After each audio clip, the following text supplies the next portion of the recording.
Au Tchad, la société civile veut jouer sa partition pour contribuer à accélérer la mise en œuvre des institutions de la transition. Une dizaine d'organisations et d'acteurs de cette corporation ont initié un groupe de réflexion dénommé Tchad, notre patrimoine, pour faire des propositions et mener des actions citoyennes en faveur de la paix et de la démocratie. L'objectif, selon les initiateurs, est de contribuer à préserver les acquis politiques et sensibiliser les différents acteurs pour la mise en œuvre de la feuille de route de la transition.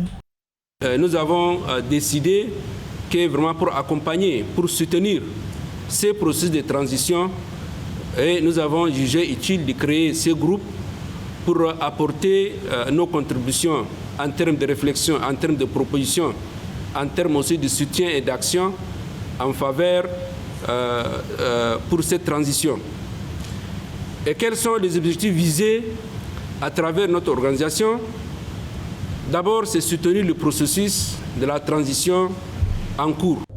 Une initiative saluée par l'opposition et les autorités, mais certains estiment que le nœud du problème actuellement est la mobilisation des ressources nécessaires pour soutenir les dépenses de la feuille de route, estimée à plus de 840 milliards de francs CFA. Pour le groupe de réflexion Tchad, notre patrimoine, il faut au préalable aider à élaborer les cadres politiques et juridiques nécessaires avant de mobiliser les partenaires pour le financement.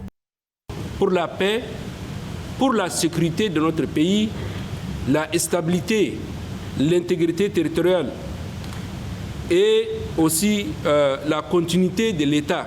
Si aujourd'hui l'État continue à fonctionner normalement, si la paix aujourd'hui règne dans notre pays, la stabilité, je crois qu'il y a des hommes à leur tête, le président du Conseil de transition, qui sont en train de mener un travail, une mission qui est vraiment encouragée par tous les Tchadiens. Pour rappel, en dépit de l'implication active des partis politiques de l'opposition dans le processus de la mise en œuvre de la feuille de route de la transition, un consensus peine à se dégager pour aller à l'essentiel, alors que le calendrier prévoit la tenue des élections d'ici septembre 2022.